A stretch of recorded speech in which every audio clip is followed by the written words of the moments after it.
Colorado has over 1,500 ghost towns. Only about 640 of them still have anything visible left. Most of them started the same way. Somebody found gold or silver in the mountains. A town went up in a matter of months, and then the silver crash of 1893 wiped out the economy and everybody scattered.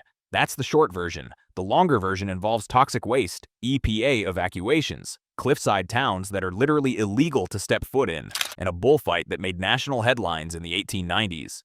These are 12 Colorado ghost towns with stories that go well beyond the standard mining boom and bust. Several of these places will get you arrested or physically hurt if you try to enter them. Stay through number 4. The government ordered an entire town evacuated because the ground itself was poisonous, and people still had to be forced to leave. If you like forgotten history and places most people drive right past without knowing, subscribe. We cover stuff like this regularly. Number 12, Ashcroft, Pitkin County. We start with the biggest ghost town in Colorado by former population. Ashcroft sits 10 miles from Aspen up Castle Creek Road at about 9,500 feet. In the early 1880s, over 2,000 people lived here. The town had 2 newspapers, 20 saloons, a school, 6 hotels, sawmills, and a smelter. Silver was everywhere, and for a brief moment, Ashcroft nearly became the county seat of Pitkin County instead of Aspen.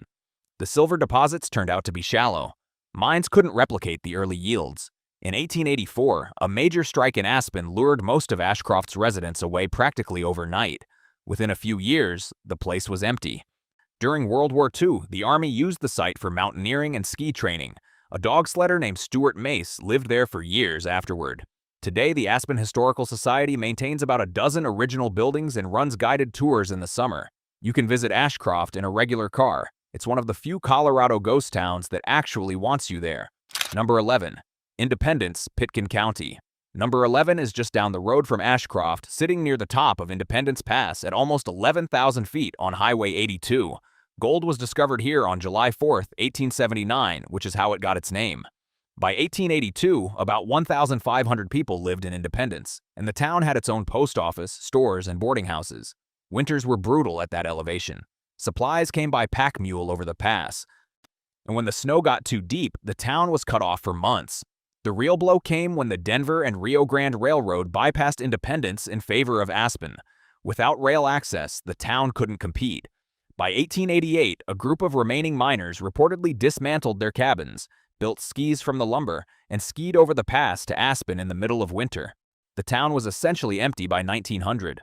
Several original cabins still stand along the highway, and interpretive signs from the Forest Service explain the history. Independence Pass closes November through May, so access is seasonal. Number 10. Tin Cup, Gunnison County. Number 10 earned a reputation as one of the most lawless towns in Colorado. Tin Cup sits at 10,000 feet in the Sawatch Range, accessible by dirt roads from Buena Vista or through Taylor Canyon from Almont. The town was founded in 1879 after gold was discovered in the area, and within a few years it had a population in the hundreds, with saloons, gambling halls, and a steady supply of trouble. Town marshals had an extremely short life expectancy in Tin Cup. Several were shot and killed in the line of duty, and their graves are still visible in the town cemetery, which is divided into sections for Catholics, Protestants, and outlaws. The outlaw section got plenty of use. The mines faded by the early 1900s and the town emptied, though a few summer residents still keep cabins there. The cemetery, with its rows of headstones for lawmen, miners, and criminals buried a few feet apart, is the most visited feature. Number 9. Animas Forks, San Juan County. Number 9 is one of the highest ghost towns in the country at 11,200 feet, tucked into the San Juan Mountains where 3 rivers meet. Getting there requires the Alpine Loop, a system of unpaved mountain roads between Silverton, Lake City, and Ouray. In summer, you can manage it in a 2-wheel drive if conditions are good.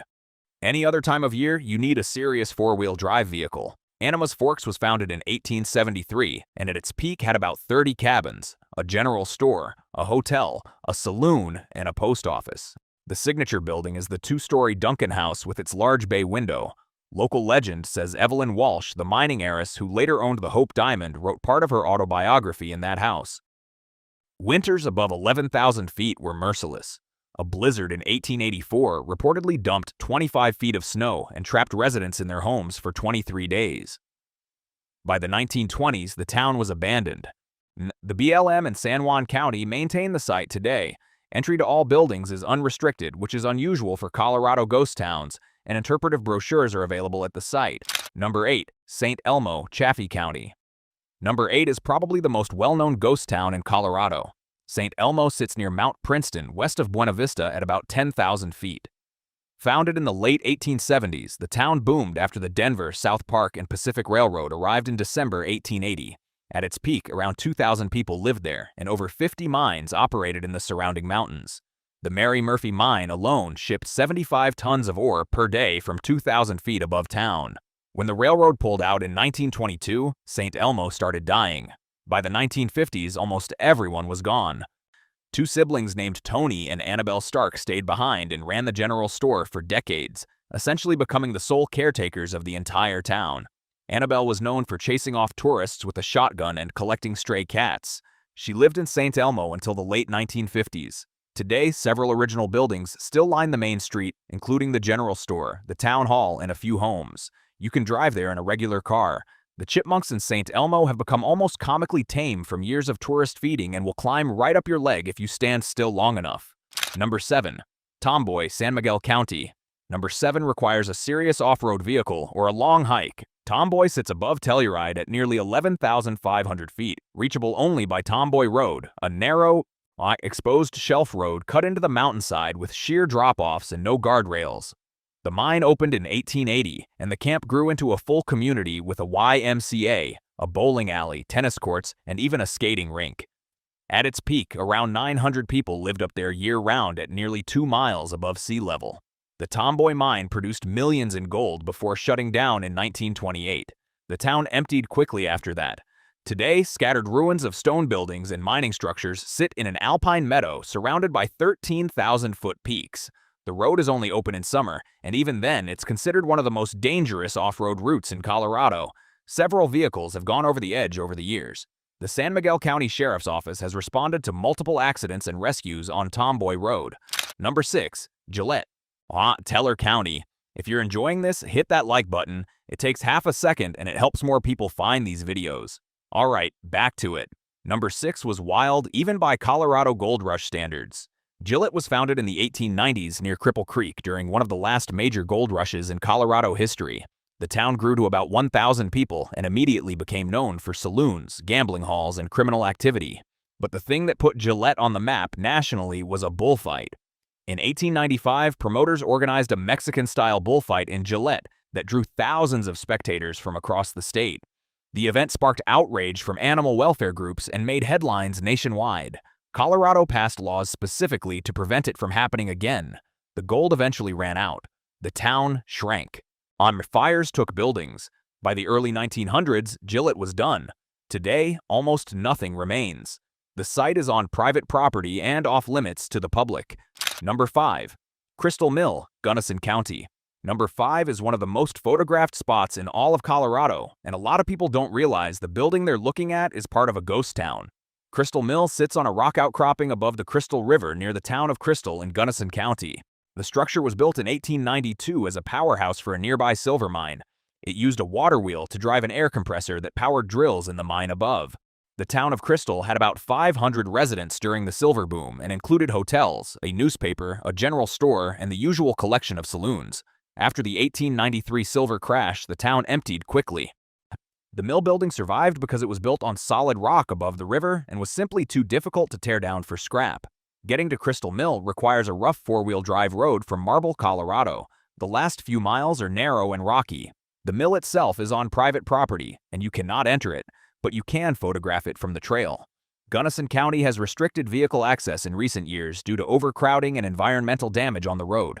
Number 4. Gilman, Eagle County. Number 4 is the one that stops people cold. Gilman sits on a 600-foot cliff above the Eagle River on the flank of Battle Mountain at 8,950 feet, between Minturn and Leadville along U.S. Highway 24. You can see it from the road. The houses are right there, perched on the cliff edge, and you absolutely cannot go near them. White Gilman was founded in 1886 during the Colorado silver boom.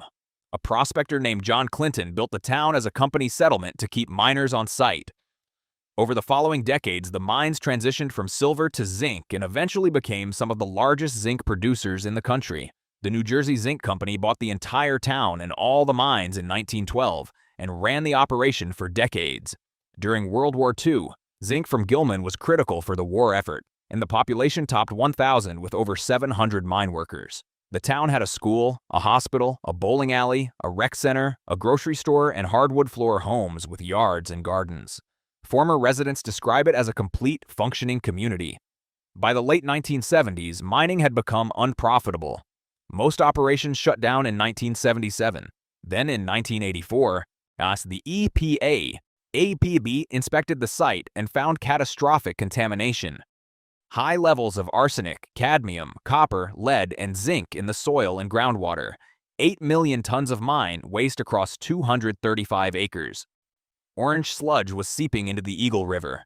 The EPA declared Gilman a Superfund site, and residents were ordered to evacuate. People did not want to leave. Families who had lived there for generations were told to pack up and go. When they left, many of them left everything behind. Furniture, appliances, cars sitting in garages. The town froze in 1984, like somebody hit pause. X-rays were still scattered across the hospital floor. Company records sat in desk drawers at the zinc company office. Today, Gilman is private property. Signs warn of hidden and visible dangers and the risk of injury or death. The site is patrolled. People have been prosecuted for trespassing. The graffiti covering the main street proves that plenty of people ignore the warnings, but the contamination and the structural decay make it genuinely dangerous. This isn't some romantic Old West ruin. Gilman is a modern ghost town. People had electricity and television. It was abandoned during the Reagan administration. The only legal way to see it is from a highway pull-off on Route 24 with a pair of binoculars. Number 3. Vicksburg and Winfield, Chaffee County. We're bundling 3 and 2 together because these twin ghost towns share the same canyon and the same story. Vicksburg and Winfield sit in Clear Creek Canyon north of Buena Vista, at about 9,700 and 10,200 feet respectively. Prospectors settled both in the late 1870s and by the early 1880s. Each had small populations working gold and silver claims in the surrounding mountains. Vicksburg's streets are still lined with the poplar trees that original residents planted over 140 years ago. Winfield, a couple miles further up the canyon, had a stamp mill and a small hotel. Both towns declined sharply after the 1893 silver crash and were essentially abandoned by 1900. Today, a handful of restored cabins remain at each site, maintained by the Forest Service. Access requires a dirt road passable to most vehicles in summer. It's a peaceful, quiet pair of ghost towns with no crowds and no admission fees. Number 2. Deerfield, Weld County. Number 2 is completely different from everything else on this list. Deerfield wasn't a mining town. It was a black homesteading community on the eastern Colorado plains. It was founded in 1910 by Oliver Toussaint Jackson, an entrepreneur who wanted to establish an agricultural colony where black families could own land and build independent lives during the Jim Crow era. Jackson recruited settlers from Denver and beyond, and at its peak around 1921, Deerfield had about 700 residents, a gas station, a grocery store, a dance hall, a lunch counter, and a filling station. Families farmed crops and raised livestock on the open prairie. The Dust Bowl destroyed it. The droughts of the 1930s devastated agriculture across the plains, and Deerfield's crops failed year after year. Most families left. By 1940, only Jackson and a handful of others remained. Jackson died in 1948, having spent his final years living in the town he built while watching it crumble around him. Today, only a few structures remain standing along County Road 34 near Greeley. The site was designated a National Historic Landmark in 2018, and restoration efforts are underway, led by a coalition including the Black American West Museum. You can visit the site, though there's not much to see yet beyond a couple of weathered buildings in an open field. Number 1. Teller City, Jackson County. We close with the quietest ending on the list. Teller City sits in Colorado's North Park region southeast of Walden, surrounded by dense forest at about 9,000 feet. The town was founded in the early 1880s after silver was discovered in the area. Within a couple of years, the population was reportedly between 1,200 and 2,700 depending on the source, and the town had over 40 buildings, a school, hotels, and the usual mining town infrastructure. Teller City even lobbied to become the state capital at one point. The silver was thin, the veins didn't hold up, and the 1893 silver crash finished off whatever was left. By the mid-1890s, the town was empty. The dense forest has slowly reclaimed the site over 130 years. Today, almost nothing is left. A few foundation outlines. Some interpretive signs from the Forest Service. The old road in is passable in summer but gets muddy fast.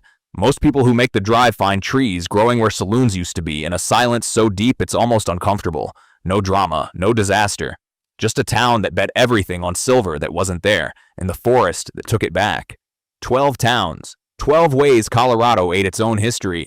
The state has over 1,500 ghost towns total, and we barely scratched the surface. If you know of a Colorado ghost town that deserves a full video, drop the name in the comments. If enough people ask for the same place, that's the next one we make. Subscribe so you're here for it.